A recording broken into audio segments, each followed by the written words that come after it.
Et bonsoir à tous. Est-ce que ça va, Damien? Ça va, et toi? Ça va très bien, mon cher ami. Et nous voilà de nouveau réunis pour une nouvelle émission sur les sports insolites. Alors pour le coup, celui-là, il est Alors, un tout petit pas peu tellement moins. insolite, celui-là. Il est un Ouais. tout petit peu moins, c'est juste qu'il est moins médiatique, on va dire ça comme ça, parce qu'en Ouais. fait, regardez, les compétitions de ce sport, c'est pas si facile que ça.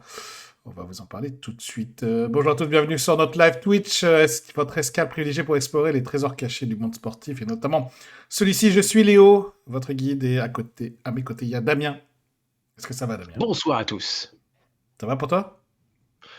Bah, écoute, on est parti. Allez, on va se lancer dans cette aventure incroyable du tir à l'arc. Mais alors, tir à l'arc olympique, hein, Oui, rassure-moi. on va se Hein? focaliser majoritairement sur le tir à l'arc olympique, parce que on va vous raconter ça, mais il y a plein de formes de tir à l'arc, et effectivement, l'idée d'aujourd'hui, c'est de parler d'une pratique ancestrale transformée en sport olympique qui est effectivement le tir à l'arc. Précision, concentration, maîtrise de soi vont s'entrelacer et beaucoup de technicité nécessaire pour pratiquer ce sport, mais un peu de force aussi. Il ne faut pas Hmm. négliger la force parce que pour tirer cette fameuse corde, pour viser ensuite une cible, il faut un peu de force quand même dans les bras. Hein. C'est pas si Ah bah, anodin que ça. largement, oui. Voilà, donc du coup aujourd'hui, eh ben, comme toutes les 2 semaines, on vous propose une nouvelle discipline. Cette fois-ci, comme on vous l'a dit, jusqu'aux Jeux Olympiques de Paris, on va vous proposer des sports insolites ou peu médiatiques euh, pour vous raconter tout ça. Parce qu'en règle générale, quand même, le tir à l'arc, c'est quand même uniquement vu que pendant les JO. Enfin, c'est assez rare d'en voir à la télé en dehors des Jeux Olympiques. Alors, on va vous expliquer comment en voir, parce qu'il y a quand même des chaînes de télé qui en racontent. Mais Heureusement. finalement, le tir à l'arc est assez pratiqué en France, mais ça reste comme un sport qui n'est pas si souvent évoqué quand on parle de sport à pratiquer, en fait.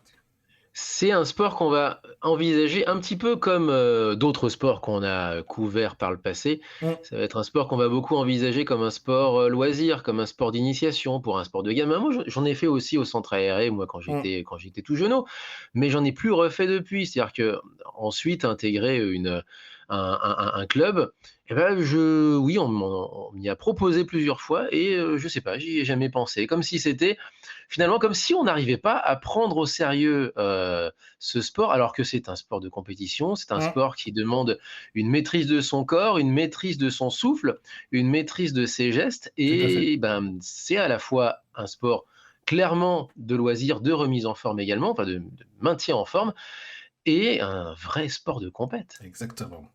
On va bien sûr, comme d'habitude, commencer, mon cher Damien, par les origines et l'histoire de ce sport.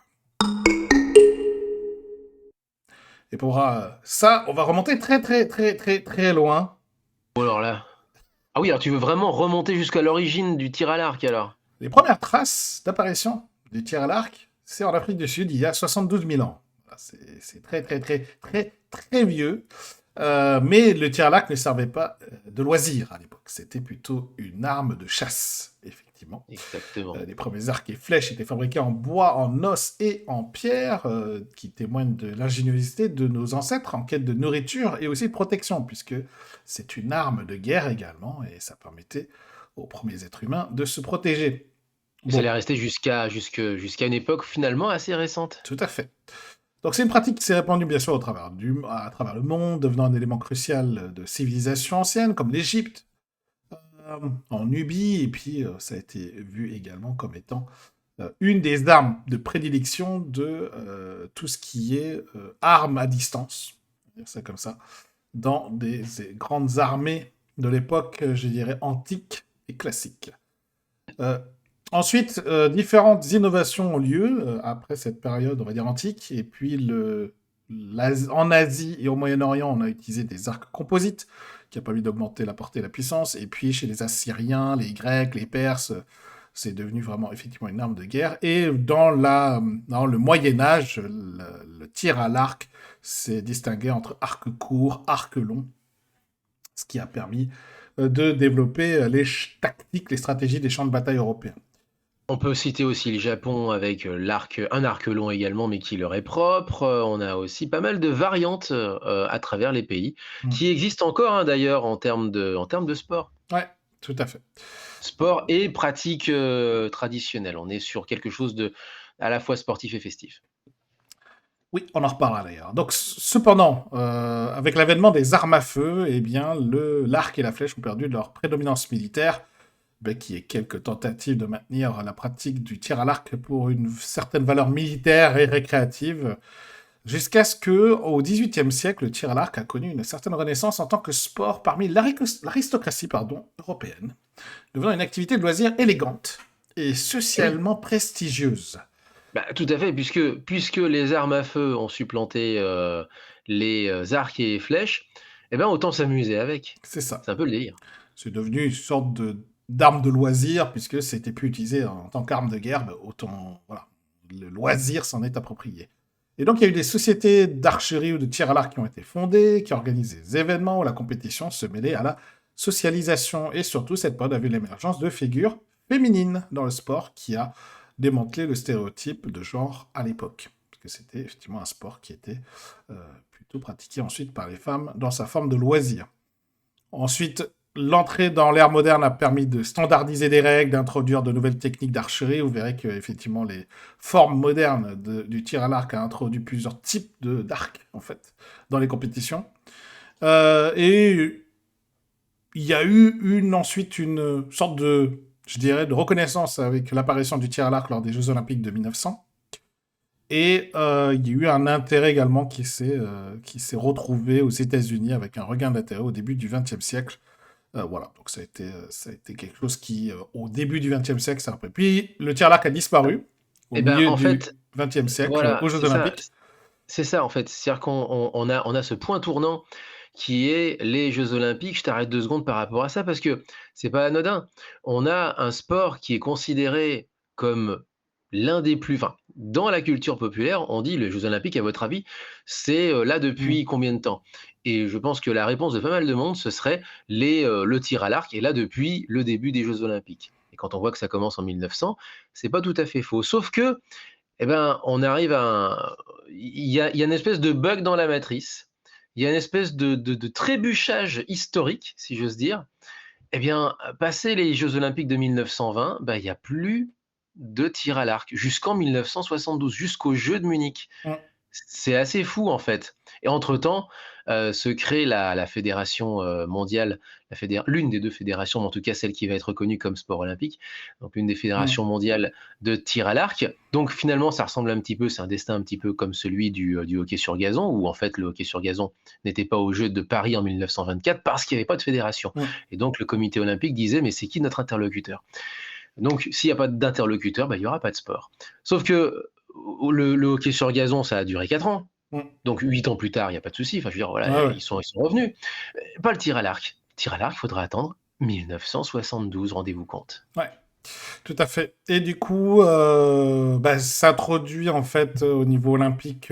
Alors en anglais, c'est euh, le recurve arc. On va dire que c'est vraiment L'arc recourbé, on l'arc va dire. recourbé qui a en fait a permis de rendre plus accessible le tir à l'arc du coup. Et c'est cette version qui est olympique. Et puis il y a l'arc à poulie. Vous verrez Oui, peut-être des images de cet arc très compound. particulier, ouais, compound arc Bah, ils sont tous qui. les 2 maintenant aux Jeux olympiques. Ah ouais, tu as l'arc compound aussi? Ouais. Je suis pas sûr. Tu es sûr? Je Alors, revérifierai, mais je suis pas sûr. On en reparle.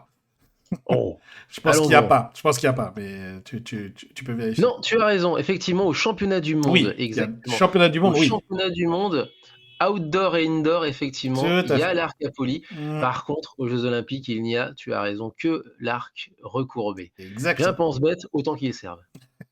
Voilà. Parmi une anecdote fascinante de l'histoire, pour conclure sur cette partie-là, il faut noter que le tir à l'arc sur cheval était considéré comme l'apogée de l'arc, enfin de l'art archaïque, un loisir privé par les princes, hein, qui Ah, a, c'est une qui sorte a de chasse. Enfin, je veux dire, c'est Ouais, c'est la chasse. exactement. Et tu m'enlèves les mots de la bouche. C'est parce que c'était lié à la chasse, en fait. Donc un art, la chasse qui était vraiment une pratique de noble, faut être très clair. Et donc l'arc a vraiment, enfin là, le tir à l'arc sur cheval a été considéré vraiment, alors là, comme le top du top du loisir de la noblesse. Et donc le top du top du tir à l'arc, mais qui n'a pas finalement été retenu non plus pour les Jeux Olympiques. D'ailleurs, pas pour les Championnats du Monde, parce qu'il n'y a pas ça. Alors par contre, il y a des épreuves Oui, sportives bien sûr. de tir à l'arc de chasse. Bien sûr. Alors évidemment, c'est pas sur des vrais animaux, c'est sur des cibles qui sont plates ou qui sont en 3D. Il y en a effectivement. Mais c'est particulier et il y a vraiment qu'une toute petite partie des pratiquants de tir à l'arc qui s'adonnent à ce loisir-là. Exactement. Et Par donc, contre, oui. Alors par contre, une autre chose également, puisqu'on parle des différentes, on passe vite fait en revue quelques différentes, sortes de tir à l'arc. On a le pape gay également, qui est donc un tir à l'arc sur cible, mouvante. Techniquement, c'est un espèce d'oiseau, symbolique qu'on vise avec un arc et qui est présent dans le nord de la France, qui est présent en Belgique et qui est présent aussi dans la région Rhône-Alpes. Et c'était d'ailleurs sur cette base-là qu'on a connu, notamment ici à Lyon, puisqu'on émet depuis Lyon, le premier affrontement entre Lyon et Saint-Étienne. Le début du début de la rivalité entre Lyon et Saint-Étienne, c'était une visite d'Henri IV à Lyon et qui voulait se divertir en organisant un match entre les meilleurs archers lyonnais et les meilleurs archers stéphanois. Intéressant tout ça. En plus, une anecdote de notre région, c'est comme sympa. Carrément. Merci à toi. Je te propose, Damien, comme d'habitude, quand on aborde un sport insolite, eh bien de passer aux règles de ce sport. Alors, effectivement, Damien, je te propose, comme d'habitude, de nous appuyer sur les vidéos de Ninexplains, qui, lui, s'est focalisé sur les deux versions, enfin, une version particulière de tir à l'arc, c'est le tir à l'arc sur cible. Et il a quand même expliqué la différence entre le tir à l'arc recourbé, donc avec les branches qui se courbent vers l'arrière, et le tir à l'arc à poulie. Donc il a quand même abordé les deux formes de tir à l'arc. Donc je te propose qu'on propose de voir cette vidéo ensemble et de décrire au travers de cette vidéo. Et on remercie toujours Ninexplains, qui n'a pas malheureusement sorti de nouvelle vidéo récemment. Et donc on va pouvoir observer tout ça. Alors le tir à l'arc sur cible, comme son nom l'indique, eh bien, il faut tirer les flèches dans une cible, avec des couleurs. Et bien sûr, plus vous mettez la flèche vers le centre de la cible, plus ça rapporte de points, sachant que l'extérieur, c'est 1 point pour le cercle avec des points, sur c'est 0 si vous sortez de la cible. Oui. Et à l'intérieur, si vous faites un 10, vous êtes au centre de la cible. C'est du coup distingué par des anneaux de couleurs. Donc quand vous êtes dans la zone jaune, vous pouvez marquer 9 et 10 points. Dans cette zone-là, ce qui est le plus proche du centre. Il faut savoir qu'en compétition individuelle, 2 archers s'affrontent alternativement, en tirant chacun 3 ou 6 flèches par manche, ça va dépendre de la version de la compétition. Et tout cela s'appelle un end. En compétition par équipe, il y a 3 archers en fait qui s'affrontent par équipe de 3, chacun tirant 2 flèches par manche, donc ça fait toujours 6 flèches pour un end, et donc les scores sont cumulés, et l'équipe ou l'individu avec le plus de points remporte la manche ou le end. Et en cas d'égalité, ça dépend des versions, soit la manche est déclarée comme nulle, soit ça rapporte 1 point chacun pour les 2 tireurs ou les 2 équipes, et quand vous remportez une manche, ça peut rapporter 2 points dans ce cas-là, quand on a cette distinction. Et quand vous remportez le nombre de manches ou de end requis, vous gagnez le match. Voilà. C'est vraiment une forme générale de la chose. Il existe ensuite plusieurs formes de tir à l'arc. Il y a le tir à l'arc en salle et le tir à l'arc en extérieur. Il faut savoir qu'aux Jeux Olympiques, il n'y a uniquement que le tir à l'arc à l'extérieur qui existe. Chacun avec des règles spécifiques. La distance standard olympique, c'est 70 mètres entre le tireur et la cible. Et ça peut aller jusqu'à 90 mètres dans certaines compétitions de championnat du monde. En salle, la distance est réduite à 18 mètres ou 25 mètres. Par contre, les cibles sont très petites. Les cibles sont minuscules. Ils font une taille de 40 cm. Et ces cibles, en fait, sont réparties en 3 cibles. Et il faut tirer une flèche dans chacune des cibles, le plus proche possible du centre. Voilà. Et si une flèche touche ou brise une ligne, vous voyez, parce qu'il y a des lignes qui sont sur la cible, le score le plus élevé des deux, sur la limite des 2 lignes, est attribué. On considère que si vous êtes sur la ligne entre le 9 et le 10, vous avez 10 points, quand même. Voilà, donc on utilise le système, comme je vous ai dit, de hand et de manche. Et donc dans le système olympique, vous gagnez une manche, c'est 2 points. Si vous faites match nul, donc vous avez le même nombre de points à la fin de la manche, 1 point pour chacun des deux équipes, ou chacune des deux équipes ou chacun des deux adversaires. Et en général, au niveau olympique, ce qu'il vous faut, c'est marquer 6 points pour gagner en individuel et 5 points pour gagner en équipe aux Jeux Olympiques. On a facilité les choses avec des sets maintenant pour bien comprendre et pour essayer de garder justement un certain suspense dans les parties. Ouais. Ensuite, ensuite, il y a quand même un temps limité pour tirer des flèches. Vous déconner. Il faut 2 minutes en extérieur pour 3 flèches. Hein. Donc, il faut tirer 3 flèches en 2 minutes. Et 4 minutes pour 6 flèches. Ou en salle, c'est 20 secondes par flèche. Voilà, pour distinguer tout ça. Curieusement, si une flèche est tirée sur une autre flèche, ça arrive, cela compte et prend le score de la flèche touchée. Et non pas là où va pointer la flèche que vous venez de tirer. Donc voilà, c'est une des petites nuances de ce sport. Voilà, donc vous voyez effectivement dans la vidéo qu'on vous montre la forme olympique de ce sport, et notamment le fait qu'on utilise un arc, vraiment, et un arc recourbé sur les bords. Donc c'est vraiment ça qu'on utilise. Je ne sais pas si du coup dans la vidéo on voit, bien je vais juste voir si... On a vu quelques arcs à poulies, notamment dans la partie indoor. Voilà, ici, là. Donc vous voyez ici, la forme de l'arc, c'est vraiment un arc avec une poulie sur les extrémités de l'arc. Et donc c'est ce système de poulie qui permet ensuite de pouvoir propulser la flèche vers la cible, tout simplement. Voilà, Damien, tu avais des choses à compléter par rapport aux règles du sport? Dis-moi. Il y a des choses à compléter également, c'est qu'en compétition, alors ça n'a pas toujours été le cas, hein, cette histoire de cible à 70 mètres. Auparavant, il y avait des cibles aux Jeux Olympiques à plusieurs distances. Donc, il fallait gérer 3 distances en réalité, plutôt qu'une. Maintenant, on restait qu'à une seule distance qui est 70 mètres. Et puis, comment ça se passe un tournoi olympique? Parce que du coup, ça va nous intéresser, on va le regarder justement, ce tournoi olympique qui va se passer aux Invalides. Eh bien, on a un premier tour qui se passe, un tour de qualif, où chacun tire un certain nombre de flèches, le même nombre de flèches à chaque fois, et puis on fait un classement. Le plus haut score, donc celui qui est numéro 1, rencontre le 64e. Il y a 64 participants. Ainsi de suite, le deuxième rencontre le 63e, etc., etc. Donc, de votre tour de qualification dépend la personne que vous allez affronter. Parce que oui, après, ça se passe en affrontement à 1 contre 1. Et donc avec 32e de finale, 16e de finale, 8e, quart, demi, et finale et match pour le bronze, bien entendu. Yes. Juste pour votre information, avant de passer à la suite, il faut savoir qu'il existe donc d'autres formes de tir à l'arc. On peut citer le tir à l'arc on va l'appeler ça en plein air, c'est-à-dire que c'est pas dans un terrain et dans un environnement bien défini, fermé, etc. Là, on est dans les bois, on est dans la nature. Il y a également des sous-formes de cette partie en plein air, mais vous sachez que ça existe. Il y a ce qu'on appelle le tir à l'arc planté au sol, c'est-à-dire qu'il y a une cible, mais il est planté au sol, et donc vous tirez la flèche, il faut que ça atteigne une cible qui est plantée, enfin qui est au sol. Vous avez bien sûr les arbalètes, puisqu'il ne faut pas oublier qu'il n'y a pas que l'arche, enfin il n'y a pas que l'arc qui peut être utilisé. On peut aussi utiliser des arbalètes, donc il y a des compétitions d'arbalètes. Et vous avez aussi des compétitions de tir à l'arc, mais qui permet de tirer des flèches sur des cibles qui volent. Donc du coup, vous avez une sorte de... Voilà. Ce dont on parlait avec le Pape Gay notamment. Et vous avez aussi une version de biathlon avec du tir à l'arc au lieu du fusil. Merci. T'en as parlé, voilà. C'est quand même le meilleur, ça. Le ski tir à l'arc. Le biathlon ski tir à l'arc. Donc, vous imaginez le biathlon habituel avec la carabine, sauf que, effectivement, vous avez compris, hein, c'est avec un arc et des flèches.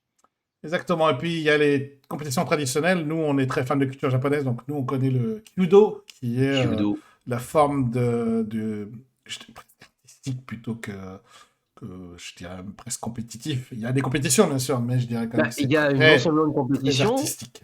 Mais ça a été aussi au programme, à un moment donné, des jeux d'arts martiaux indoor asiatiques. Parce qu'ils ont ils ont des jeux asiatiques spéciaux uniquement pour l'indoor et les arts martiaux.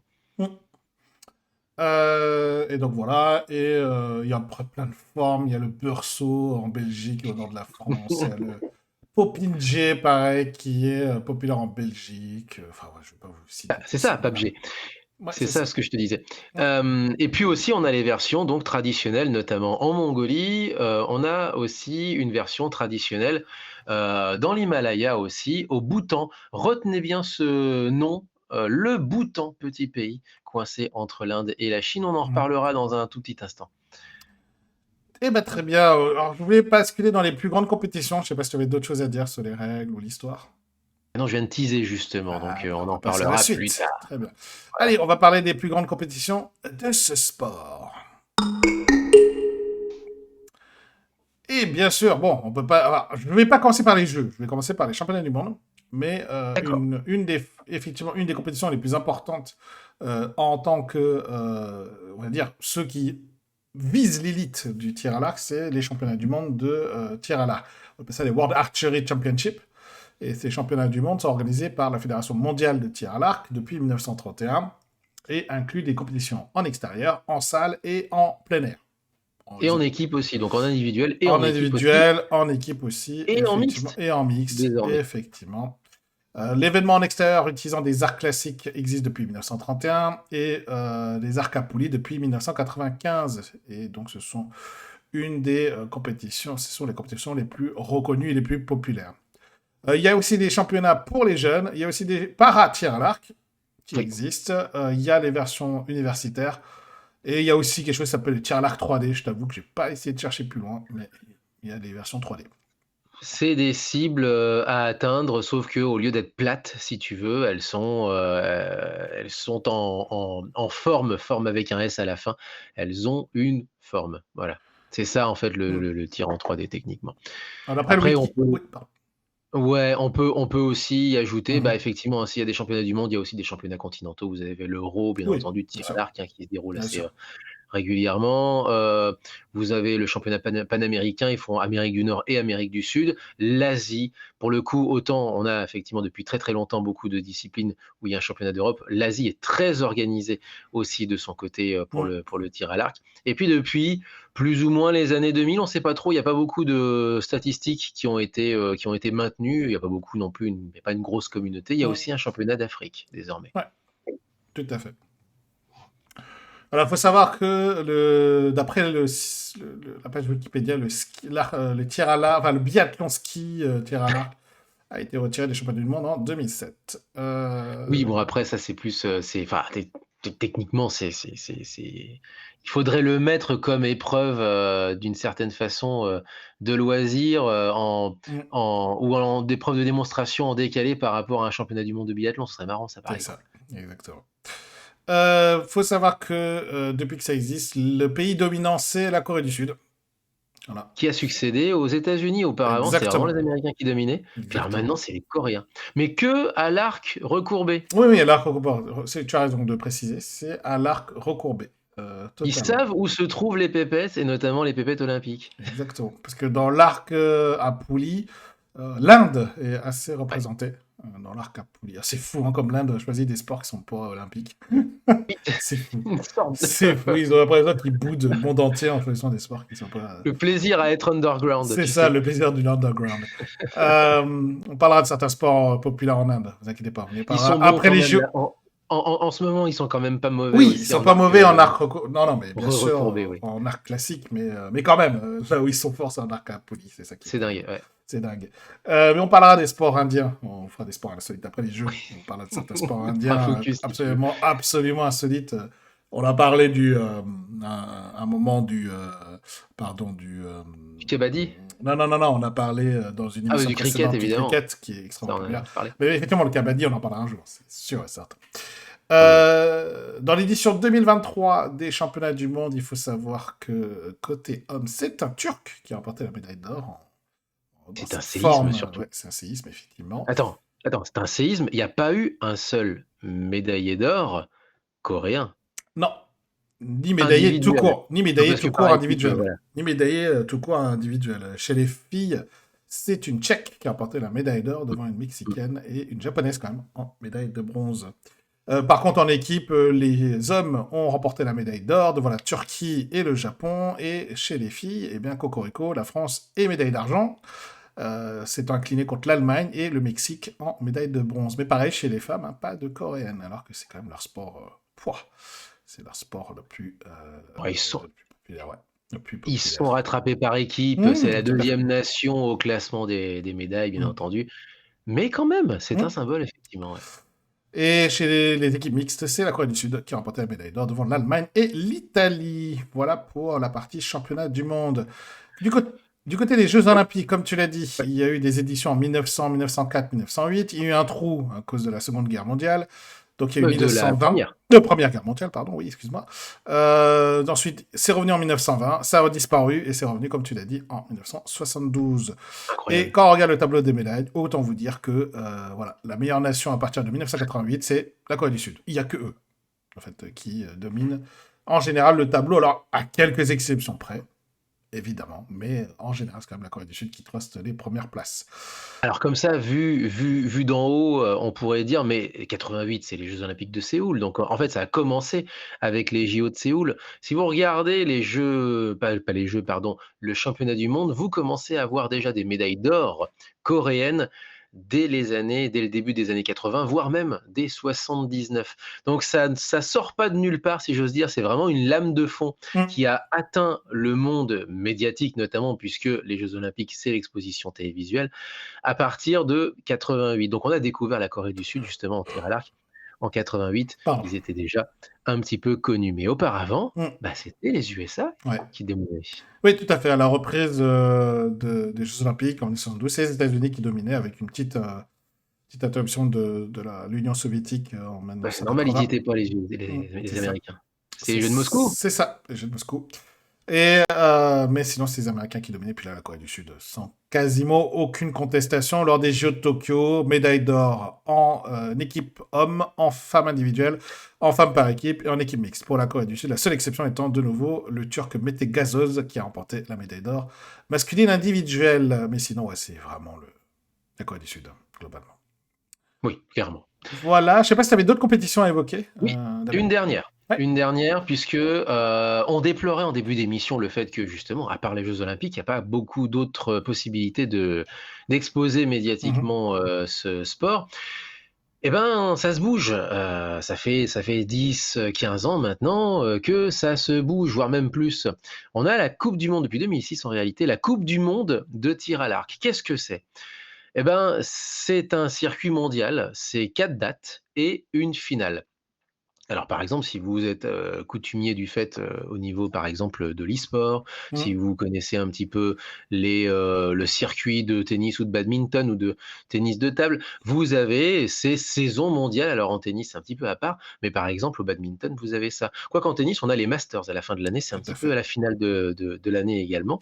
Bref, Mhm. vous avez cette logique de dates, tout au long de l'année, en tout cas une par trimestre, en quelque sorte, il y en a 4, plus donc la finale à la fin de l'année, et donc qui rythme une saison, qui permet d'exposer médiatiquement les différents sportifs, permet de donner des têtes de série également pour les grandes Mhm. compétitions, Exactement. permet de donner des points pour le classement mondial, qui permet aussi de déterminer justement les têtes de série pour les Jeux olympiques, qui est le premier mondial, comme on aurait un premier mondial au tennis.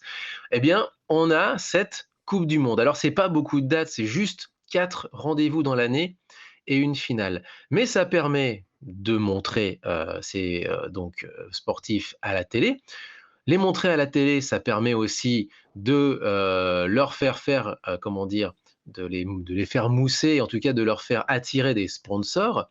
Ça permet aussi pour les meilleurs en tout cas de gagner de l'argent en Mhm. monnaie sonnante et trébuchante, et pour les autres de gagner en sponsoring. Et puis, bah, ça permet en fait de faire vivre, ce sport à l'année, durant toute l'année, sans avoir à attendre forcément un gros événement. Parce que les championnats du monde, c'est pas forcément tous les ans, c'est tous Non. les 2 ans, Ouais. et les jeux olympiques, c'est tous les 4 ans. Donc il faut que ça continue, et il faut que ces sportifs-là puissent, sinon vivre de leur sport, au moins pouvoir, être suffisamment à l'aise pour être, en position de faire de la performance, quoi. Ah non. Effectivement, c'est le cas C'est tout l'effet que je aujourd'hui. te fais. Non, mais le problème, c'est qu'en soi, je suis un peu fatigué. Mais du coup, non, non, tu as raison, et surtout, c'est comme une initiative qui est très bien pour structurer. Tu vois, au début, quand je commençais à étudier ce sport, je pensais qu'il y avait un peu l'équivalence des grands chelems, c'est un peu une organisation de tournoi, finalement, peut-être. Et ça n'existe pas vraiment, comme tu l'as dit, c'est plutôt la structure de Coupe du Monde qui existe Ouais. aujourd'hui. Mais peut-être qu'un jour, ça se structurera avec des grands chelems, des étapes, peut-être, de Coupe du Monde. Mais voilà. Je pense que ça peut être intéressant comme ça. Bah, ça peut être intéressant et en fait, à côté de ça, il y a aussi tout plein de petits tournois qui Oui, sont indépendants les uns des autres, hein, que les ouais, choses bien soient sûr. claires. Bien sûr. Et qui comptent aussi pour Oui, certains, alors qui comptent pour pas beaucoup de points, mais qui comptent quand mm, même, hein, pour le classement pour le mondial. classement mondial, Mais ouais. Mm. mais participer, faire une saison entière de coupe du monde de tir à l'arc, vous êtes assuré, en tout cas si vous faites une performance à chaque fois, vous êtes assuré de faire partie du haut du Ouais, du du du panier panier, pour la ouais. prochaine sélection, pour les mondiaux ou pour les Tout JO. à fait. Exactement. Merci Damien de cette précision, c'était important et on va basculer maintenant sur les sportifs légendaires de ce sport. Et pour ces sportifs légendaires, j'en ai sélectionné deux, un homme et une femme. Le premier, je vais juste vous montrer quelques images de ce sportif. Il est américain. Il s'appelle Brady Ellison, c'est un archer américain né en 1988 et il est célèbre pour avoir été le numéro 1 mondial en tir à l'arc recurve, donc recourbé, pendant la période la plus longue de façon continue, de août 2011 à avril 2013, ce qui est pas mal, quand même, hein, c'était vraiment long. Surnommé le Prospector pour sa capacité à trouver de l'or olympique, évidemment, ou l'or mondial, Évidemment. évidemment. Ellison a surmonté une maladie de jeunesse, la maladie de Legg-Calvé-Perthes, qui l'a contraint à porter des appareils orthopédiques, il faut le savoir. Donc imaginez, il avait performé alors qu'il avait ses soucis orthopédiques. Marié à une archère, il est papa, bien sûr, aujourd'hui, et sa carrière impressionnante inclut des médailles olympiques, des championnats du monde, les Jeux panaméricains, ainsi Américain. qu'une victoire notable à un événement qui s'appelle le Vegas Shoot en 2022. C'est un événement ponctuel. Oui, C'est ça, c'est indoor peut-être, oui, c'est indoor. C'est voilà. un truc Donc de en shoot. fait, il y a une saison, en fait, il y a une mini-saison de tir à l'arc indoor et la finale de cette, mini-saison-là, bah, c'est tous les ans à Las Vegas. Hmm. Voilà. Exactement. Petite curiosité, Edison a participé à un épisode de Mythbusters, testant la mythique mitrailleuse à flèches grecque ancienne, considérée comme plausible grâce à son aide. Donc il a quand même contribué à un Mythbusters. C'est génial, je Consultant trouve. de luxe pour le coup, ouais. Ouais, je trouve ça génial comme anecdote. Voilà pour Brady Ellison. Et pour maintenant parler d'une archère, eh bien on va parler bien sûr d'une coréenne du Sud. Sud-coréenne, évidemment. On va parler. Hansan? Ah, C'est Hansan? non, Non, c'est pas Hansan. Ah je voilà. parle de Park Sung-yoon. Park OK. Sung-yoon, qui est né en 1983, c'est une archère de renom qui a participé à 2 Jeux Olympiques, remporté 3 médailles d'or, et elle a débuté en 2001, et elle est direct, dès qu'elle a débuté en international en 2001, elle remporte le titre en arc recourbé au championnat du monde de tir. Direct, quand t'imagines, elle arrive, pof, médaille d'or, direct, et je repars. Donc je repars pas, du coup, je continue, puisqu'elle a remporté des médailles d'or aux Jeux Olympiques, en championnat du monde, aux Jeux Asiatiques et au championnat asiatique. Autant vous dire qu'elle a tout raflé. Elle a également détenu un record du monde de 1400 points marqués de 2004 à 2015. Les gens ne se rendent pas compte, mais c'est beaucoup de points marqués. Et en 2016, elle a été nommée meilleure archère olympique du 21e siècle par la Fédération mondiale de tir à l'arc. Fait amusant, en dépit de sa défaite en finale individuelle aux Jeux de 2008, Park a utilisé cette expérience comme motivation pour continuer à chercher l'or olympique, affirmant que cela réduisait la pression sur les archers coréens de voir la victoire comme le seul résultat acceptable. Donc voilà. Donc en gros, C'est très coréen comme manière c'est de voir ça. les choses, effectivement. Exactement. Exactement. Et puis depuis, elle est devenue entraîneuse coach de l'équipe de Corée du Sud féminine. Donc OK. voilà, Park Donc Sung-yoon donc elle aujourd'hui. entraîne Hansan du coup, effectivement. C'est ça, Voilà. exactement. Tu évoquais Anne-San parce qu'elle avait quelque chose de particulier ou c'est juste parce que... Non, non, non, c'est juste parce que alors déjà effectivement, c'est un nom qui ne passe pas inaperçu parce que d'habitude les noms coréens sont en trois parties. Là, Hum, effectivement, c'est vrai que c'est un nom qu'on retient et au dernier JO, bah, c'était le cas, tout de suite je on repère, ce nom-là et elle c'est fait ça. partie du très haut du D'accord. panier. D'accord. Non, moi j'avais d'autres tu Vas-y, voulais vas-y. enchaîner Non, sur non. quelqu'un d'autre ou Non, pas? non, vas-y. Je te laisse Alors la voilà. parole pour tes propres légendes du sport. Alors c'est pas tellement des légendes, mais comme d'habitude, moi j'aime bien aussi voir les artistes. Oui, d'une certaine façon, les Certaine artistes, c'est façon. pas faux. Les athlètes, en tout cas, à Oui, suivre aux prochains JO. oui, c'est vrai. Mais Mmh. avant ça, Mmh. je vais vous parler de Karma. OK. Alors, s'il y en a peut-être déjà qui savent de quoi je vais parler. Karma est une archère qui est originaire du Bhoutan. Voilà pourquoi je voulais vous parler du Bhoutan, petit pays donc en plein cœur de l'Himalaya, coincé entre l'Inde, et la Chine avec un petit bras d'Inde qui sépare le Bhoutan en tout cas du Népal. Donc on est vraiment en plein cœur Mmh. de l'Himalaya, pays qui a choisi et qui a désigné depuis déjà, depuis en fait les années 60, alors 80 officiellement, parce que je crois que c'est à partir de ce moment-là qu'ils ont participé aux Jeux olympiques, mais c'était Mmh. déjà le cas auparavant, D'accord. et bien qui a désigné le tir à l'arc comme sport national. D'accord. Et donc, cette Karma, il y a pas de nom de famille, hein, elle s'appelle Karma puisque un peu comme en Mongolie avant la chute du communisme, en fait, il y avait pas besoin de nom de famille. En tout cas, traditionnellement, on compte pas les noms de famille, dans les noms des gens visiblement, c'est pour ça qu'elle a jamais de nom, en fait. Et son prénom est Karma. Et donc elle est, la porte-drapeau, c'est elle que vous voyez, en fait, à la parade des nations, donc qui porte le drapeau du Bhoutan. Ça a été le cas, en 2016, ça a été le cas en 2021, donc le jeu de 2020 forcément décalé à 2021. Et alors, vous allez vous dire: «Mais elle doit être quand même sacrément forte». Alors pour quelqu'un qui pratique en loisir, oui, elle est sacrément forte, il y a pas de souci. Par contre, elle perd systématiquement au premier tour. Ouais. On a donc une a athlète qui se retrouve malheureusement au tour de qualif à la 62e, 63e, 64e position et qui malheureusement est obligée de se taper une grosse tête de série et qui perd donc au premier tour. Alors dans un pays, vous allez me dire: «Mais c'est un pays où enfin, c'est un pays qui normalement le sport national, c'est le tir à l'arc». Oui, mais c'est le tir à l'arc, traditionnel himalayen. Donc le tir à l'arc olympique, standardisé, c'est pas forcément quelque chose qui est nécessairement extrêmement pratiqué. Et elle fait partie de ces gens-là qui maîtrisent à la fois le tir à l'arc, traditionnel et le tir à l'arc international, standardisé, celui qu'on retrouve aux Jeux olympiques. Et là où je vais en terminer, c'est pas simplement pour me voilà, pour me moquer d'elle et cetera. Non, au contraire justement, c'est qu'elle, arrive déjà, elle inspire toute une génération de gens qui vont prendre le tir à l'arc beaucoup plus au sérieux, notamment le tir à l'arc international, en se disant: «Ça peut être une manière de faire parler aussi, de notre pays». Mmh. C'est Et puis ça. surtout, pour la première fois, c'était aux Jeux de Tokyo.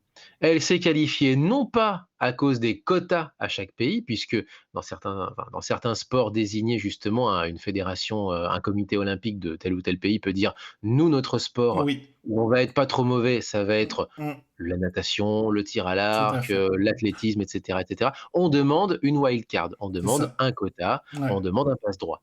c'est ça. Aux Jeux de Tokyo, elle en a pas eu besoin. Elle s'est qualifiée en bonne et due forme pour les Jeux de Tokyo. Donc, ça montre que, certes, ça part de loin, mais que visiblement, Ça travaille un peu quand même. le tir à l'arc au Bhoutan, justement, commence Mmh. à s'ouvrir au monde, pas simplement être, enfin voilà, le pays est déjà c'est assez compliqué de s'ouvrir au Mmh. monde pour le Bhoutan puisque tout est fait pour, généralement qu'il reste en vase clos, jusqu'au tourisme aussi qui est très, très réglementé, il y a des quotas et tout. Mais visiblement, par ce biais-là, le Bhoutan trouve un moyen de s'entrouvrir un petit peu au monde et c'est pas si mal. Tout à fait. Intéressant, intéressant. Voilà. Tu avais d'autres légendes? Alors des légendes, non, des gens à suivre, oui, Ah oui, pardon, des gens à évidemment. suivre, Et excuse-moi. ouais, Jean-Charles Valadon, bien entendu, Oui. pour les garçons, Mmh. Le français, ouais. c'est normal. Juste pour les garçons. Après pour les filles, ah, tu vois? J'aurais dû un peu plus regarder mon pense-bête et je la trouve enfin. Lisa Barbelin aussi, pareil. Donc Jean-Charles Valadon et Lisa Barbelin, l'an dernier à la coupe du monde, Mmh. ils ont tous les 2 été, médaille d'argent d'une des étapes. Pour Valadon, c'était la première étape, l'étape Mmh. d'ouverture à C'est Antalya. d'accord. Pour Lisa Barbelin, c'était l'étape à Paris, qui se déroulait là où vont se dérouler les Jeux olympiques, c'est-à-dire sur Mmh. l'esplanade des Invalides. Mmh. Et d'ailleurs, pour la petite histoire, l'étape parisienne de la coupe du monde, donc pour cette saison 2024, c'est tout simplement les Jeux olympiques. C'est-à-dire qu'en Mmh. fait, il y aura 3 étapes plus les JO et enfin une finale, dans lesquelles on retrouvera bien entendu Valadon et Barbelin. Exactement. Exactement, donc l'équipe de France, effectivement, est plutôt pas mal en tir à l'arc. C'est juste que ça fait pas part. Enfin, il y a parfois des chances de médailles, c'est-à-dire qu'effectivement, parfois la France peut obtenir des médailles. C'est plus compliqué, c'est quand même une compétition où il y a beaucoup, beaucoup de pays qui ont un niveau vraiment très, très bon.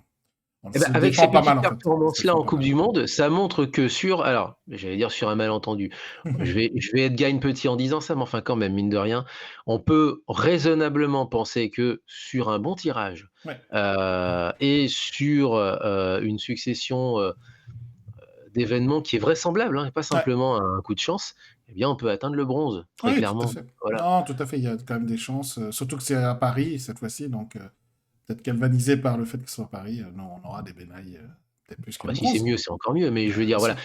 Mais le espérer, croiser les doigts et espérer, une issue heureuse avec une médaille de bronze, ce serait déjà formidable. Ce serait déjà très, très, très, très bien.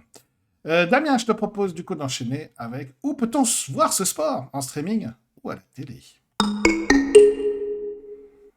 On enchaînera tout de suite derrière avec où pratiquer le sport en France. Mais d'abord, parlons déjà de retransmission. Il faut savoir que l'équipe TV a retransmis récemment des championnats du monde. L'Eurosport aussi retransmet parfois des compétitions de tir à l'arc. Donc, Plus, ah, plus. Bon, ben, plus. plus, hélas. J'ai regardé Hélas. tout à l'heure justement, je me suis dit: «Alors où est-ce qu'ils en sont Eurospot?» Il y a plus rien. D'accord, voilà. Bon, On se demande ce qu'il y a encore sur Eurosport, hein, c'est la vraie question. L'équipe TV, du coup, retransmet donc quelques compétitions de tir à l'arc. Ça reste encore une fois ponctuel. C'est pour ça qu'on vous dit que oui, on pourrait considérer que le tir à l'arc n'est pas un sport insolite en France, mais c'est quand même pas très très retransmis et pas très très populaire quand même hein, en France. Bien que la ça c'est Fédération française compte un des plus grands nombres d'adhérents d'après la Fédération internationale de ce sport. Et d'ailleurs, on parle de Fédération française. Eh bien, bien sûr, vous pouvez aller sur la chaîne YouTube de la Fédération française. mmh La voici, donc vous avez le FFTA TV, donc avec pas mal de vidéos hein, qui sont présentes, et vous pouvez bien sûr revoir en direct certaines compétitions, voilà, en live, retrouver des retransmissions du championnat de France Elite, par exemple, etc. Donc avec pas mal de retransmissions, donc c'est excellent si vous voulez suivre les compétitions de tir à l'arc. Et bien sûr, ne manquez pas la chaîne YouTube de la Fédération internationale de tir à l'arc, donc c'est le World Archery TV, et là, il y a encore plus de reportages, de matchs en différé, les Ah, il se bouge highlights. beaucoup effectivement, il y a même des Ouais, ouais. retransmissions de matchs entiers, Ah oui, oui, ils sont à fond. Donc, tu vois, il y a le Vegas, là, le Vegas Shoot, tu vois, même sur voilà. la chaîne du World Archery.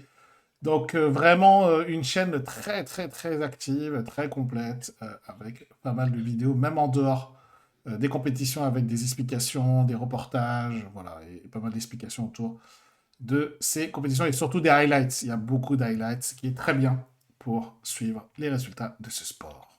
Et il y a aussi une chaîne uniquement dédiée, alors qui est, lancée notamment avec le concours justement de World Archery. Je sais pas si c'est pas une émanation directement de World Ar de la fédération mondiale, Mhm. mais c'est une plateforme qui Ouais. existe qui s'appelle Archery Plus TV. Archery Plus, ok. Archery.tv, hein, pour l'adresse exactement, mais la chaîne s'appelle Archery Plus. Et donc avec Je m'y rends. un abonnement, alors, faut s'abonner pour regarder, les compétitions. Par contre, alors j'ai pas fait le test, il faudrait que je le fasse, mais pour les highlights, il me semble, je suis pas allé jusqu'au bout du process malheureusement, il me semble qu'on peut s'inscrire, simplement s'inscrire, et regarder des highlights à la manière de ce qui se passe sur d'autres sites comme par exemple, Fansite ou, Mhm. d'autres plateformes, qui sont pas YouTube, hein, mais qui sont des plateformes en tant que telles. Eh bien simplement, s'inscrire permet de regarder un contenu minimal. D'accord, très bien. Effectivement, tu as pas mal d'événements également C'est sur les mêmes événements qu'on Archery retrouve d'ailleurs Plus. sur la chaîne YouTube de World Archery, en tout cas une Oui, partie, hein, une clairement, ouais. partie, ouais, ça a l'air même un peu plus complet parce que tu vois qu'il y a les championnats sud-américains. Enfin, C'est le il y en a YouTube vraiment. de directement le YouTube de World Archery, hein, tiens, voilà. Exactement, exactement.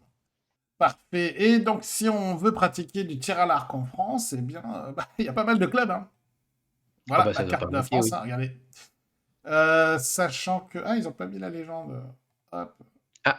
Sachant qu'il y a différentes catégories. Donc, il y a des clubs élites. Donc, c'est ceux qui sont là où il y a les les plus grands champions de tir à l'arc sont présents dans ces clubs-là, affiliés à ces clubs-là. Il y a Excellence, c'est-à-dire avec des clubs classés dans le haut du panier du championnat de France de tir à l'arc. Ambition, c'est juste en dessous. Et puis Espoir, bah, encore une fois, légèrement en dessous en termes de catégorie. Et puis après, il y a tous les autres clubs affiliés Et les clubs à plutôt la loisirs, Fédération voilà. française. Et puis bien sûr, si on se zoome à Lyon, eh ben, on en a un petit nombre. Hein. Un petit nombre qui existe. On a des amis qui font du tir à l'arc de temps en temps en loisir, on les salue au passage d'ailleurs. Exactement. Donc il y en a un peu partout dans la région de Lyon, mais en région Rhône-Alpes, autant vous dire qu'il y en a vraiment Alors, énormément. c'est quoi le club élite de Lyon? Vas-y, fais-moi Il n'y a rêver. pas. Il n'y a pas. Oh Il n'y a que, mince, il y a que 4 enfin, il y a quand même 4 excellences à notre Lyon. excellence, d'accord. Mais dans la région, c'est à Clermont-Ferrand, le club élite. Ah Il est oui, là. Il est là. À Riom. à Rion, ouais. À Riom, pardon. Je dis Riom, mais c'est Ouais, les Archers Riomois. ok. Qui est le club élite. Bon, Élite. bon, d'accord. Club FFTA. Donc il est là, le club élite de la région Auvergne-Rhône-Alpes. Le phare régional, si j'ose dire. Exactement. Exactement. Sachant que voilà, il y a quelques clubs élites, mais ils sont concentrés autour de ces clubs. Donc globalement, voilà, on peut en pratiquer vraiment partout en France. Mais encore une fois, je considère beaucoup qu'aujourd'hui, le tir à l'arc est considéré comme un sport vraiment plutôt de loisir. Pour la plupart des Français, il y a des archers et archères qui vivent de ça. Compliqué encore.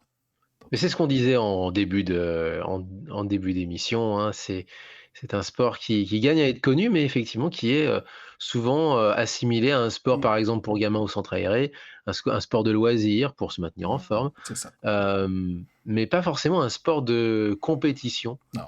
C'est pas encore le cas. C'est pas encore le cas. Du coup, ce que je vous propose, c'est de basculer dans la dernière section de notre émission spéciale sur le tir à l'arc. C'est y a-t-il des références de pop culture dans ce sport?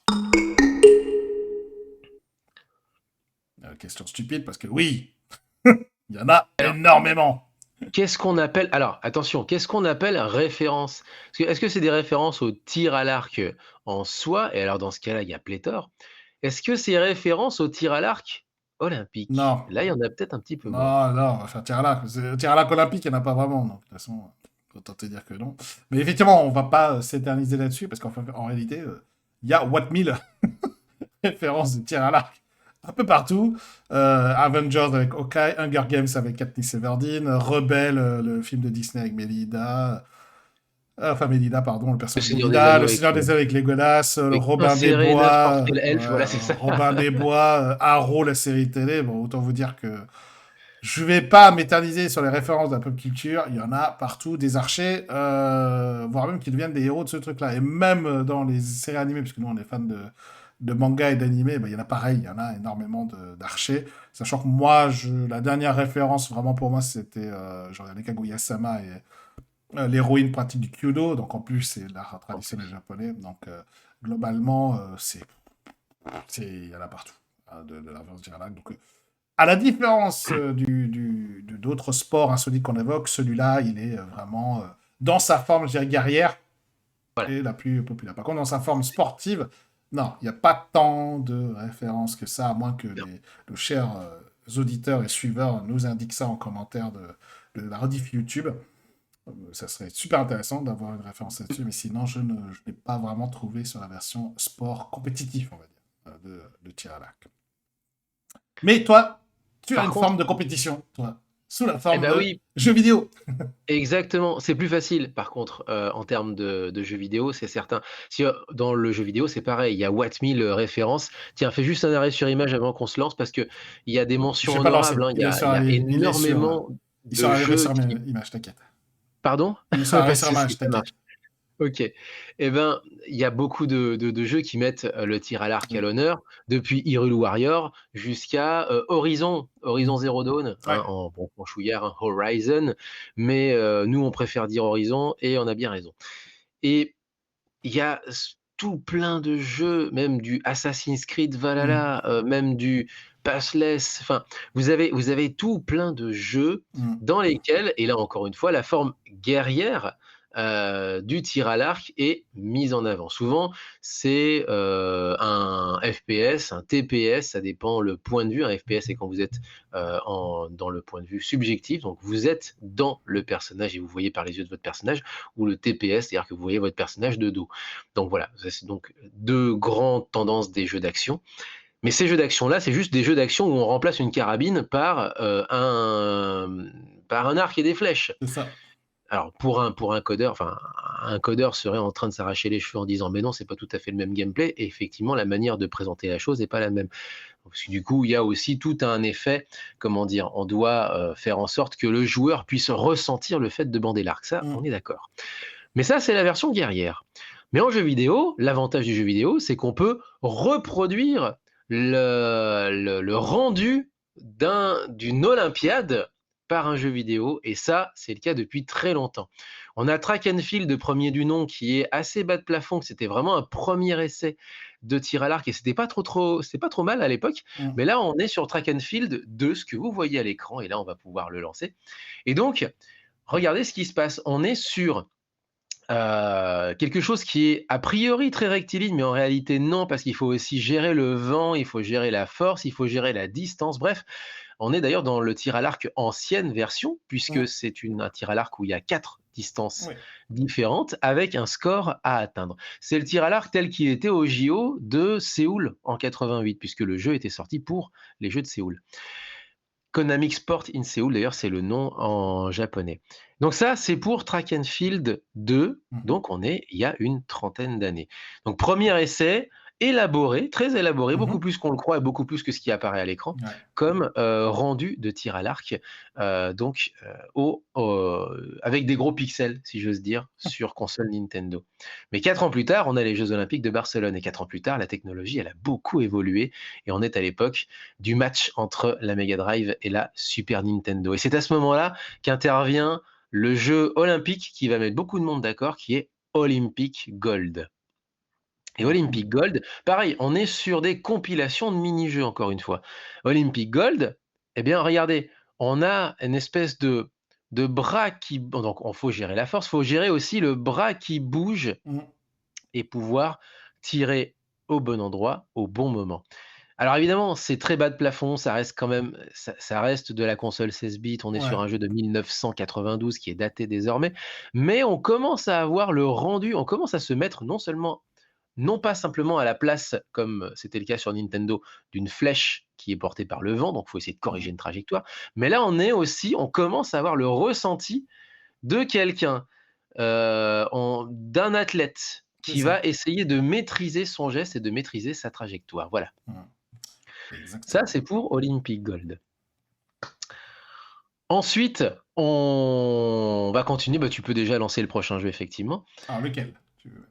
Ah pardon, alors on va le prendre dans, hop là, je vais te le dire tout de suite. Ouais. On va pouvoir prendre Wii Sports Resort. OK. Voilà. Wii Sport Resort, on est sur la Wii, donc on est au milieu des années 2000 et là, on retrouve un côté très festif. Mmh. Là, on prend plus forcément la compétition de manière très sérieuse. Le jeu n'en est pas moins sérieux lui-même, Mmh. parce que là, Mmh c'est mh. la version là, c'est le mode expert qu'on vous montre. Donc c'est un type qui a joué sur YouTube au mode expert de Wii Sport Resort.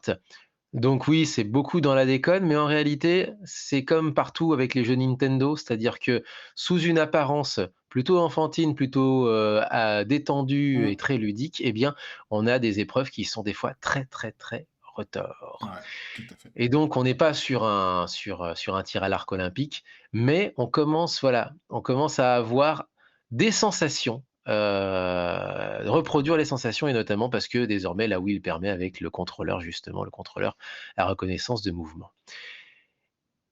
Et on va en terminer avec un Ouais. dernier, Ouais. parce qu'il y a pas longtemps, bah, l'année dernière justement, on a une Olympic eSports Week qui s'est, tenue à Singapour.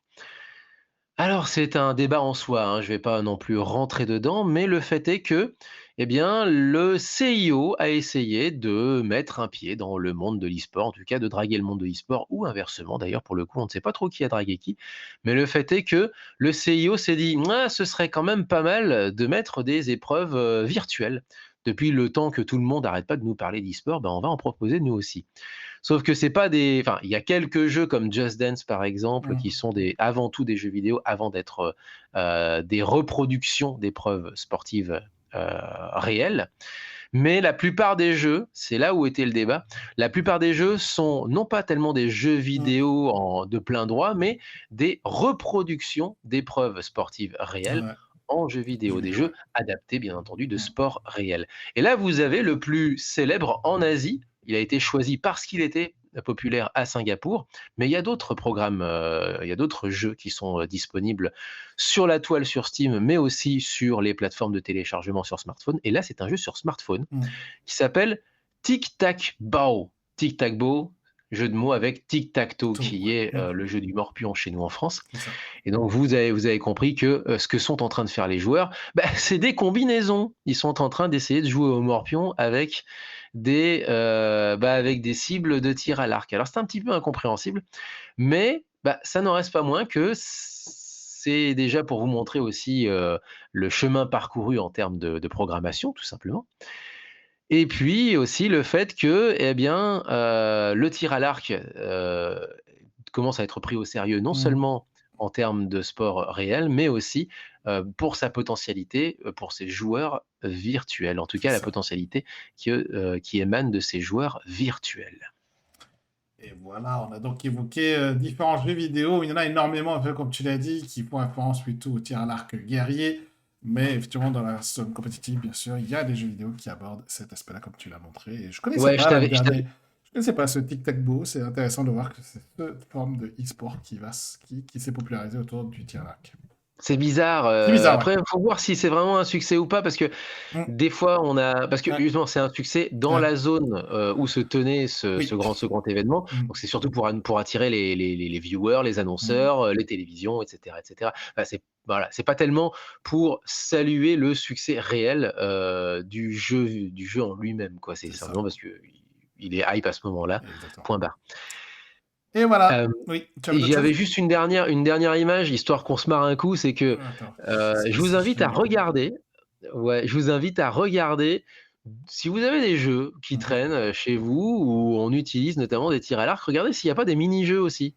Genre par exemple, vous avez un jeu qui est médiéval qui s'appelle Kingdom Come, et dans lequel il y a une petite épreuve, alors c'est pas du tout une épreuve olympique bien entendu, mais vous avez, eh ben, un mini-jeu d'entraînement, bah, au tir à l'arc au Mmh. sein du jeu. C'est juste un truc qui va vous occuper 5 minutes, qui a pris 5 minutes à coder alors que le jeu est infiniment plus vaste. Mais mine de rien, eh ben, ça peut être très amusant et franchement, on peut y passer en réalité des heures. Voilà, le tir à l'arc, de loisir, comme dans les jeux vidéo, même dans le monde virtuel, tu Mais fais chez ça en soi. loisir. Tu fais ça en loisir, tu sais. Ah là là. Ben voilà, on en a terminé avec le tir à l'arc, donc très clairement, c'est quelque chose qui est extrêmement populaire du côté des Jeux Olympiques, mais pas si populaire que ça en France. C'est pour ça qu'on a décidé de le mettre en avant lors de cette émission d'aujourd'hui. Damien, je te propose de terminer l'émission, comme d'habitude, avec l'actualité du sport. Et pour cette actualité du sport, je n'en ai pas. Parce que j'avais des trucs, mais ça va être encore le rugby, donc je ne vais pas me Ah! répéter du soir. On fera un bilan après les choses. J'avais aussi éventuellement le rugby à 7 avec Antoine Dupont, mais je ne vais pas non plus m'éterniser là-dessus. J'attendrai qu'il fasse les Jeux Olympiques, ça sera mieux. Ça reste un succès, Ça reste voilà. un succès, effectivement, ça fait plus de 30 ans Attends, qu'on n'a pas gagné, non, 20 ans, pardon, qu'on n'a pas gagné une médaille d'or lors du tournoi de. Enfin, d'une étape, pas pardon, 20 des World Seven Series. pas 20 ans, c'était il y À a 2006, hein. C'est vieux. 2006. Ah Ah, ouais. c'est vieux, je sais, Oh t'inquiète pas. mince. C'est vieux. 2006, c'est On déjà se 20 ans, tu vois. on se fait vieux d'un seul coup, hein. C'est clair. Voilà. Et Donc donc, une du étape du coup, circuit mondial, vous aurez compris. Donc mm, pour ceux qui ne connaissent pas le contexte, il y a un circuit mondial, hein, le championnat mondial de rugby à il y a 7, cette, avec un classement qui est fait à la fin. mm, C'est de la Formule 1 avec un premier, deuxième, et chaque fois vous gagnez des points. Et à la fin, on fait un classement, hein. Cherchez mm. pas plus loin, c'est vraiment un circuit mondial. Et donc du coup, c'est un peu comme si la France avait gagné un Grand Prix pour la première fois depuis Ouais, c'est ça. 2006, quoi. Ouais, c'est ça, exactement. Du coup, Damien, t'as une activité, toi? Oui, j'en ai une. Mhm. Alors c'est pas une grosse actualité, c'est pas une actualité aussi incroyable que celle de la victoire la semaine il y a 2 semaines, du Servette Genève en finale de la Champions League de hockey sur glace, avec en plus le but d'un Français. Attends, c'est Tu quand l'as même un évoqué, tu peux pas alignement de revenir. planètes N'y qui est reviens qui est pas, qui est tu l'as déjà incroyable. évoqué. Non mais l'alignement de planètes, Oui, moi oui, je n'en oui, reviens toujours pas. oui, oui. Si vous voulez regarder du hockey, c'est les playoffs en ce moment d'ailleurs pour le coup. Mhm. On vient de commencer les quarts de finale. Par contre, non, là, ce dont je voudrais parler, c'est quelque chose qui n'existe qu'aux États-Unis, c'est le March Madness. Yes. Qu'est-ce que c'est que le March Madness? Eh bien, c'est la phase finale du championnat de basket masculin Universitaire. universitaire. Voilà. Mm. Alors, vous allez vous dire, c'est juste une phase finale et tout. Non, il y a 68 équipes. Ouais. Déjà, c'est improbable. Donc, on a un tour pré-préliminaire avant de commencer déjà. 68, non mais ça commence, en fait, en fait, faut s'imaginer en fait une phase finale où les matchs vont s'enchaîner là en 2 semaines. Ouais. C'est-à-dire qu'on va avoir, allez, en 3 semaines, je vais être gentil. Ça commence le 19 et ça se finit le 8 avril. Et pendant cette période de temps, eh bien, les Américains vont dans, un petit peu comme pour nous pour le 6 Nations, Mm. vont dans les bars et vont regarder du basket, universitaire. Exactement. Pourquoi? Parce que déjà, c'est là où on va voir les futurs talents, Exactement. C'est c'est exactement là où ça. on repère des futurs grands, très Mm. clairement. Pas forcément ceux qui vont gagner la Non. compétition, parce qu'il y en a qui se font éliminer en demi-finale. Alors souvent, quand c'est quand même des gens qu'on pressent pour être des stars en NBA, on les retrouve dans le dernier carré, enfin, on va Mm. pas déconner non plus. Des gens qui portent leur équipe vraiment quasiment jusqu'au Final Four. Mais par contre, c'est clair que vous pouvez voir l'avenir d'une certaine façon. Vous voyez les futures stars, tout simplement. Et pourquoi il y a un tel attachement?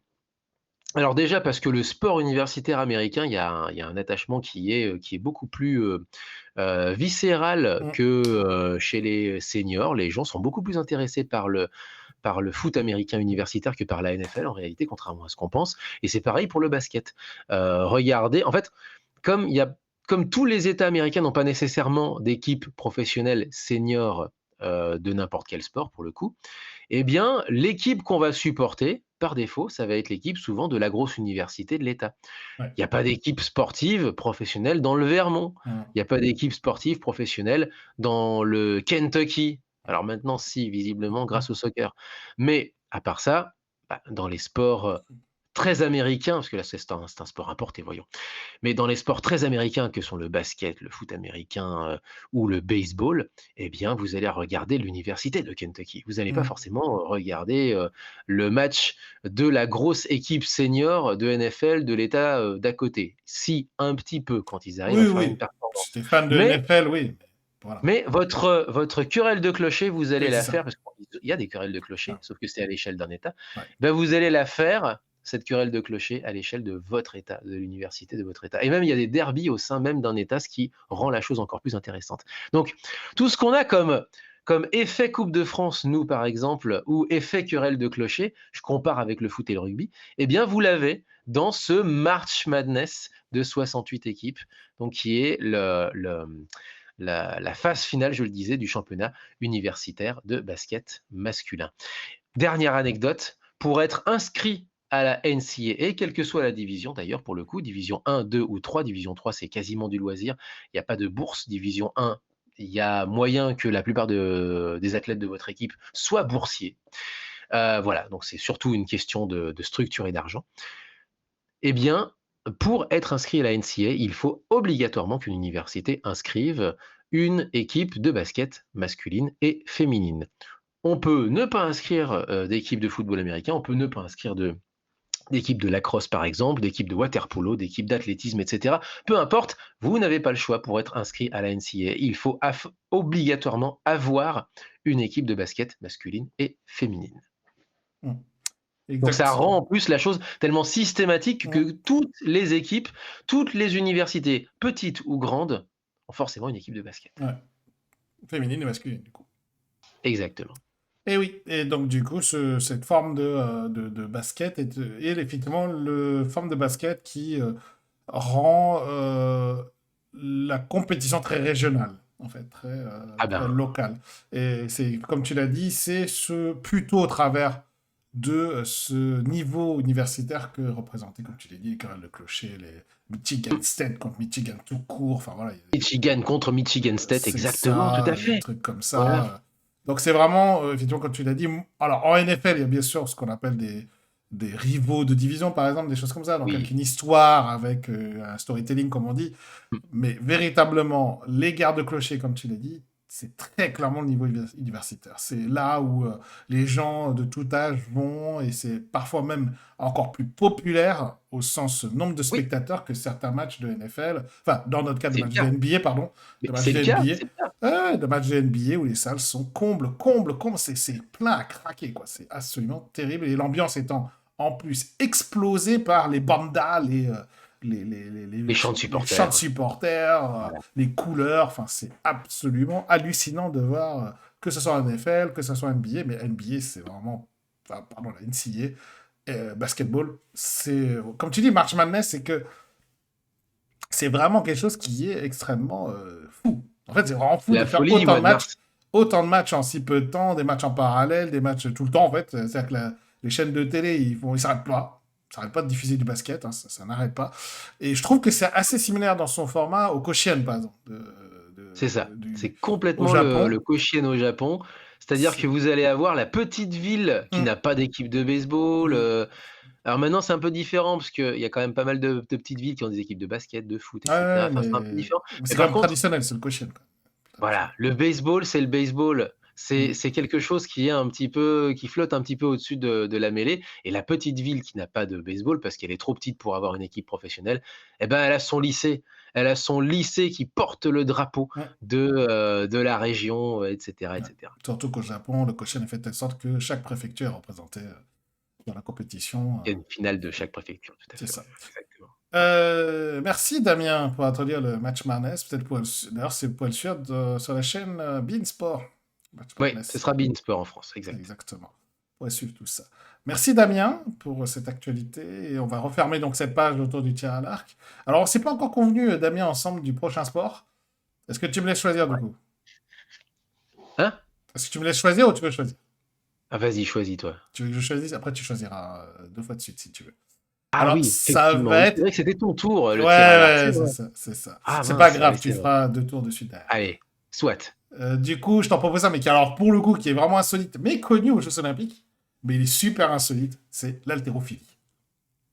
C'est vrai.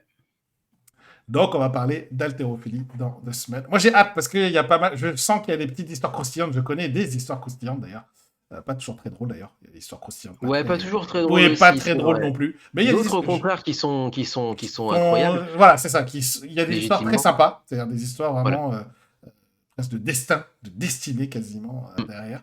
Mais évidemment, il y a aussi des histoires moins sympas et on vous racontera tout ça dans 2 semaines. J'ai hâte parce que je vais étudier le truc, donc je vais pouvoir creuser dans des trucs. Je suis sûr que je vais découvrir des choses encore avec l'haltérophilie. Damien, ensuite, je te laisserai les deux prochains sports. On en reparlera Ouais. en off, bien entendu. Ok.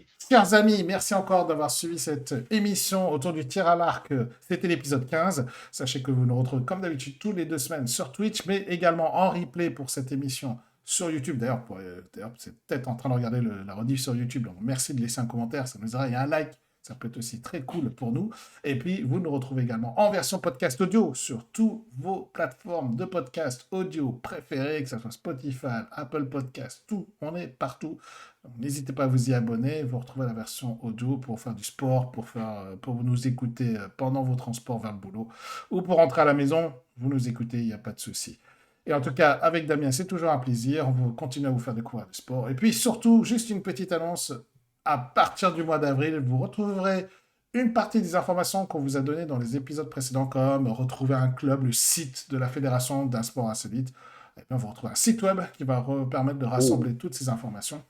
Et puis également de retrouver quelques-unes de nos anecdotes, des fiches, des choses comme ça sur quelques Ok. athlètes éventuellement. Donc, nous allons nous doter d'un site web et vous pourrez retrouver ces informations parce que pour promouvoir un sport insolite, c'est quand même pas mal d'avoir des données que j'appelle les données statiques, des données que vous pouvez retrouver Formidable ça. à n'importe quel moment de votre vie. Merci Damien pour cette Merci Léo, merci à émission tous. et on se retrouve dans 2 semaines pour parler d'haltérophilie. Allez, tchuss!